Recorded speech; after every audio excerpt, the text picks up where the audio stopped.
పితా పుత్ర పవిత్రాత్మ నామమున ఆమేన్. ప్రభువు మీతో ఉందురుగాక, మీ ఆత్మతో ఉండునుగాక. పునీత మత్తయ్య గారు రాసిన పవిత్ర సువిశేషములోని భాగము. ప్రభువా మీకు మహిమ కలుగునుగాక. పునీత మత్తయ్య గారు రాసిన శుభవార్త 7వ అధ్యాయము 6వ వచనము మరియు 12వ వచనం నుండి 14వ వచనం వరకు. పవిత్ర వస్తువులను కుక్కల పాలు చేయవలదు, వెలగల ముత్యములను పందులకు పారవేయవలదు. అవి కాళ్లతో తొక్కి నీ పైబడి నిన్ను చీల్చివేయును. ఇతరులు మీకేమి చేయవలనని మీరు కోరుదురో దానిని మీరు పరులకు చేయుడు. ఇదియే మోషే ధర్మశాస్త్రము, ప్రవక్తల ప్రబోధము. ఇరుకైన ద్వారమున ప్రవేశింపుడు, ఎలయనగా విశాలమును సులభమునైన మార్గము వినాశనమునకు చేర్చును. అనేకులు ఆ మార్గమున పయనింతురు. జీవమునకు పోవు ద్వారము ఇరుకైనది, మార్గము కష్టమైనది.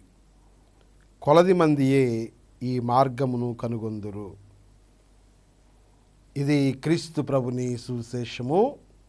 క్రీస్తువా మీకు స్తుతి కలుగునుగాక. క్రీస్తునాథుని యందు ప్రియ సహోదరి సహోదరులారా, దేవుని యందు ప్రియ విశ్వాసులారా, ఈరోజు సువిశేషంలో మనం చదివినటువంటి కొండమీది ప్రసంగంలోని మత్తయి సువార్త 7వ అధ్యాయము 12వ వచనంలో ఏ వాక్యమునైతే మనం చదువుకున్నామో, ఇతరులు మీకేమి చేయవలనని మీరు కోరుదురో దానిని మీరు పరులకు చేయుడు. ఈ మాటలతో ఈ కొండమీది ప్రసంగము తారస్థాయికి చేరుతుంది అని మనం చెప్పొచ్చు. సమాజంలో పాటించేటువంటి నీతి సూత్రాలన్నిటికీ ఇది ఒక కిరీటంలాగా కనిపిస్తుంది. బోధనలన్నిటిలోనూ గొప్పదైనటువంటి బోధనగా కనిపిస్తూ ఉంది. ప్రియ సహోదరులారా, మనం ఆలోచిస్తూ ఉంటే ఇది అనుసరిస్తే సమాజము ఒక వసుదైక కుటుంబంలాగా మారుతుంది కదా అన్నటువంటి ఆలోచన దీనిని చదివినటువంటి ప్రతి ఒక్కరికి కూడా రాకుండా మానదు. ఈరోజు మనం చదివినటువంటి సువిశేష గ్రంథ పఠనాన్ని బట్టి 3 విషయాలను మనం ధ్యానం చేయడానికి ప్రయత్నం చేద్దాం. మొట్టమొదటిది, పవిత్రమైనటువంటి వానిని గౌరవించాలి, గుర్తించాలి. ప్రభువు మనకిచ్చినటువంటి పవిత్ర వరాలను మనం గుర్తించి వాటిని గౌరవించటము మన క్రైస్తవులుగా, దేవుని యొక్క బిడ్డలుగా ప్రతి ఒక్కరూ కూడా అలవాటు చేసుకోవాలి. ఏంటి ప్రభువు మనకిచ్చినటువంటి విలువ కలిగినటువంటి ముత్యాలు, ఆశీర్వాదాలు? మనము పరిశీలిస్తే మన యొక్క దైనందిన జీవితంలో పవిత్రమైనటువంటి దివ్యబలి పూజ, ప్రార్థన, జపమాల, దివ్య సంస్కారాలు, పవిత్ర గ్రంథ పఠనము, అదేవిధంగా కుటుంబ జీవితము, ఇవన్నీ కూడా ప్రభువు మనకిచ్చినటువంటి దివ్య సంస్కారాలు, అదేవిధంగా ఆశీర్వాదాలుగా మనందరము గుర్తించాలి.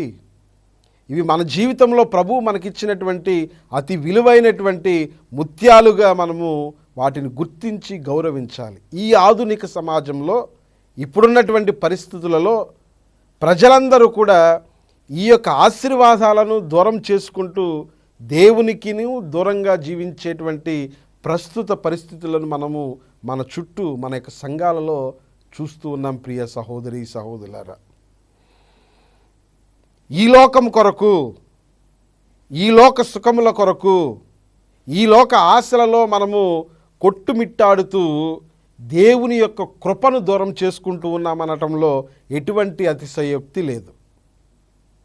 పరిశుద్ధ గ్రంథ పఠనంలో మరి ముఖ్యంగా పూర్వ నిబంధనలో మనం చదువుకుంటే మనకందరికీ తెలుసు, ఏసావు తన యొక్క ఆకలి కోసం, తన యొక్క కడుపు నింపుకోవడం కోసము తన యొక్క జ్యేష్ఠాధికారాన్ని వదులుకున్నాడు. ప్రియ సహోదరి సహోదరులారా, హెబ్రీలోకి రాయబడినటువంటి లేఖ 12వ అధ్యాయము 16-17 వచనాలలో మనం ఈ విధంగా చదువుతూ ఉన్నాము ఏసావును గురించి.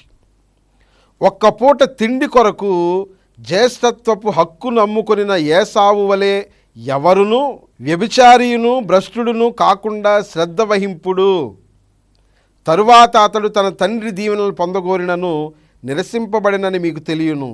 తానొనర్చిన వారిని దిద్దుకొనుటకు కన్నీటితో వెదకినను అతడు మార్గమును కనుగొనలేకపోవుటయే దానికి కారణము. ఒక్కసారి చేజారిపోతే ప్రియ సహోదరి సహోదరులారా, నీ యొక్క ఆత్మని నుండి నువ్వు కోల్పోతే మళ్ళీ దాన్ని తిరిగి పొందలేవు. ఇదే విషయాన్ని మనం ఇక్కడ చూస్తూ ఉన్నాం. ఈ లోక ఆశలను అనుభవించటం కొరకు నువ్వు శ్రేష్టమైనటువంటి దైవాశీర్వాదాలను నువ్వు కోల్పోతూ ఉన్నావు అనేటువంటి విషయాన్ని గ్రహించవలసినటువంటి అవసరత ఎంతైనా ఉంది. ప్రియ సహోదరులారా, యూదా యేసు ప్రభువుతో 3 సంవత్సరాలు తిరిగి ఈ లోకం కొరకు లోకాన్ని సృజించినటువంటి, లోకాన్ని ఇచ్చినటువంటి ప్రభువును, ఆశీర్వాదాన్ని తను కోల్పోవటము విచారకరం. 30 వెండి నాణాల కోసము ప్రభువుని అమ్మివేయటము ఇది బాధాకరమైనటువంటి విషయం. ప్రియ సహోదరి సహోదరులారా, పవిత్రమైనటువంటిది, నిన్ను దేవుని దగ్గరకు చేర్చేటువంటిది ఏదో నువ్వు గుర్తించాలి. దానిని నీ జీవితంలో స్వతంత్రించుకోవడానికి ప్రయత్నం చేయాలి. ఇక రెండవదిగా, నీ సహోదరుల పట్ల నీ ప్రవర్తన ఎలా ఉంది?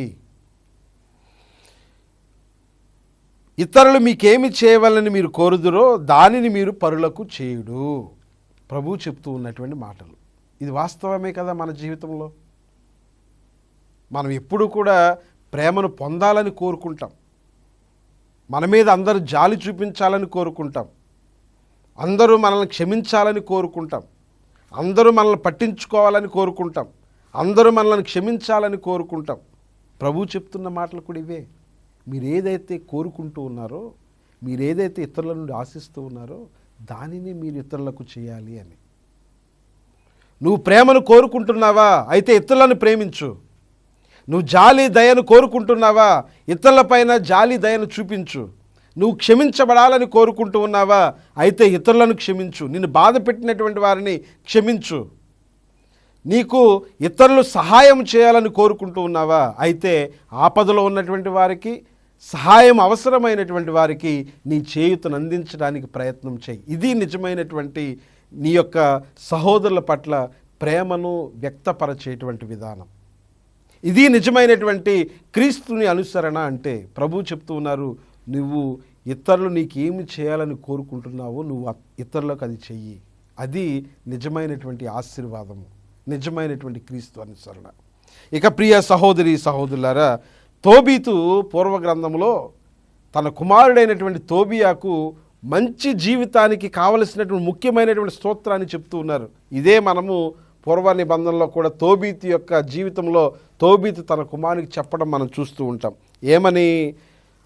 ఇతరులు ఎట్టి కార్యము చేసినా నీకు ఇష్టం ఉండదో నీవు కూడా ఇతరులకు అట్టి కార్యములను చేయకుండా ఉండడానికి ప్రయత్నించు అని తోబీతు తన కుమారుడైనటువంటి తోబియాకు చెప్పడం. ప్రియ సహోదరులు సహోదరులారా, మనకి ఇంగ్లీష్లో ఒక సామెత ఉంది, give respect and take respect అని. నువ్వు గౌరవిస్తే ఇతరులు కూడా నిన్ను గౌరవిస్తారు. నువ్వు గౌరవాన్ని కోరుకుంటే ఇతరులను గౌరవించటం ముందు మనం నేర్చుకోవాలి. ప్రియ సహోదరి సహోదరులారా, నీ పొరుగు వారికి హాని చేయవద్దు. నీ పొరుగు వారిని ప్రేమించటము అలవాటు చేసుకో. ఇక మూడవదిగా ప్రియ సహోదరులారా, ఇరుకైనటువంటి మార్గము, ఇరుకైనటువంటి ద్వారము. ప్రభు ఈరోజు చెప్తూ ఉన్నారు, గొప్పవారైనటువంటి పునీతులందరూ కూడా ఇటువంటి ఇరుకైనటువంటి ద్వారము గుండానే ప్రవేశించారు. ఇటువంటి ఇరుకైనటువంటి కష్టతరమైనటువంటి మార్గంలోనే వారి యొక్క జీవిత ప్రయాణాన్ని సాగించారు. కాబట్టే వారందరూ కూడా పునీతులు కాగలిగారు. సహోదరుల పట్ల ప్రేమను కలిగి ఉండటం ఇరుకైనటువంటి మార్గం. నీ సహోదరులను ప్రేమించడం ఇరుకైనటువంటి మార్గము. ఈ యొక్క మార్గము గుండా నువ్వు ప్రవేశిస్తేనే ప్రియ సహోదరి సహోదరుడా నువ్వు నిత్య జీవితాన్ని పొందగలవు అని ప్రభువు చెప్తూ ఉన్నారు. ఇదిగో ప్రభు మన ముందు అనేక మార్గాలు ఉంచుతూ ఉన్నారు. మంచి చెడు, కీడు మేలు, జీవము మరణము అనేటువంటి మార్గాలను పూర్వ నిబంధన నుండి ప్రభు మన ముందు ఉంచుతున్నారు. జ్ఞానము కలిగినటువంటి వారందరూ ఎటువైపు మొగ్గు చూపుతూ ఉన్నారు. దైవ జ్ఞానంతో నింపబడినటువంటి వాళ్ళందరూ ఎటువైపు వెళతారు? నువ్వు నేను ఎటువైపు వెళుతూ ఉన్నాము? మోషే తన యొక్క కుటుంబము, నేను నా కుటుంబము యెహోవాను మాత్రమే ఆరాధిస్తాము, మీరు మీ కుటుంబాలు ఎవరిని ఆరాధిస్తారో మీరే నిర్ణయం చేసుకోండి అని యెహోషువ ఇజ్రాయేలు ప్రజలకు చెప్పటం. అదేవిధంగా ఇర్మియా గ్రంథంలో 21వ అధ్యాయం 8వ వచనంలో ప్రభు చెప్తూ ఉంటారు, ఇదిగో జీవాన్ని మరణాన్ని నేను మీ ముందు ఉంచుతున్నాను, మీరేమి కావాలనుకుంటున్నారో దానిని నిర్ణయించుకోండి, ఆ మార్గంలో ప్రయాణం చేయండి అని ప్రభు చెప్తున్నారు. ఈ రోజున ప్రభు మన ముందు ఈ మార్గాన్ని ఉంచారు. ప్రియ సహోదరులారా, మంచిని చెడును, కీడును మేలును, జీవాన్ని మరణాన్ని ప్రభు మన ముందు ఉంచుతూ ఉన్నారు. దేవుని యొక్క బిడ్డలుగా, క్రైస్తవ బిడ్డలుగా మనందరం కూడా ఈ రోజున తెలుసుకుందాం, మన యొక్క క్రైస్తవ జీవిత ప్రయాణం ఎటు వెళుతుంది? క్రీస్తులో మనం జీవిస్తూ ఉన్నామా? క్రీస్తుకు సొంతమై మనం జీవిస్తూ ఉన్నామా? నిజమైనటువంటి సంపదను మనం క్రీస్తులో మనం కనుగొనగలుగుతూ ఉన్నామా? నిజమైనటువంటి విలువ కలిగినటువంటి ముత్యాలను మనము మన జీవితంలో కనుగొని గుర్తించగలిగి వాటిని అనుసరిస్తూ ఉన్నామా? వాటిని అంటిపెట్టుకుని ఉంటూ ఉన్నామా? నీ సహోదరుల పట్ల నీ ప్రేమను నువ్వు సరైనటువంటి విధంగా వ్యక్తం చేయగలుగుతూ ఉన్నావా? ప్రేమిస్తూ ఉన్నావా? ఇదే ఇరుకైనటువంటి ద్వారము, కష్టతరమైనటువంటి మార్గం. ఈ మార్గం గుండా ప్రవేశిస్తేనే నువ్వు పవిత్రునిగా ఎంచబడతావు, పరలోక రాజ్యాన్ని పొందగలుగుతావు. కాబట్టి ప్రియ సహోదరులారా, ప్రార్థన చేసుకుందాం. మనం చేసేటువంటి ఈ యొక్క విశ్వాస యాత్రలో మనము ఈ లోక ఆశలలో పడిపోకుండా ప్రభువు మనకిచ్చినటువంటి ఆశీర్వాదాలని ఎప్పుడు కూడా ఈ లోక ఆశల కొరకు దూరం చేసుకోకుండా ప్రార్థనలోనూ, దివ్యబలి పూజలోనూ, మన యొక్క కుటుంబ బాధ్యతల్లోనూ మనం ఎల్లప్పుడూ కూడా నిమగ్నమవుతూ సహోదరుల పట్ల, దేవుని పట్ల నిజమైనటువంటి ప్రేమను కనబరుస్తూ ఈ యొక్క ఇరుకైనటువంటి మార్గం గుండా ప్రవేశించి నిత్య జీవితాన్ని పొందేటువంటి భాగ్యాన్ని దయచేయమని వేడుకుందాం. తలలు వంచండి, చిన్న ప్రార్థన చేసుకుందాం. కృపాసత్య సంపూర్ణమైన దేవ, దయగల సర్వేశ్వర, నీవు మా మీద చూపిస్తున్నటువంటి ప్రేమకు, కృపకు ప్రభువా నీకు వందనాలు. ప్రభువా, నీ నుండి మేము పొందినటువంటి ప్రేమను మా యొక్క సహోదరులకు ఎల్లప్పుడూ కూడా చూపిస్తూ నీవు నడిచినటువంటి మార్గంలోనే మేమందరం కూడా నడిచి నిత్య జీవితాన్ని పొందేటువంటి భాగ్యాన్ని మాకందరికి కూడా అనుగ్రహించమని ఈ మనవులన్నింటినీ మా ప్రభువైన అయిన యేసుక్రీస్తు ద్వారా అడిగి వేడుకొనుచున్నాం తండ్రి, ఆమేన్. ప్రభువు మీతో ఉందురుగాక, మీ ఆత్మతో ఉండనుగాక. సర్వశక్తిగల సర్వేశ్వరుడు పితా, పుత్ర, పవిత్రాత్మ మిమ్మందరిని దీవించి సదా కాచి కాపాడుదురుగాక. ఆమేన్. గుణదల మాత మా ఆశ్రయం, కరుణామయీ నీవే మా జీవనం, విజయవాడ వెలుగై నిలిచినవే మరియమ్మ, నీవే మా ధైర్యం.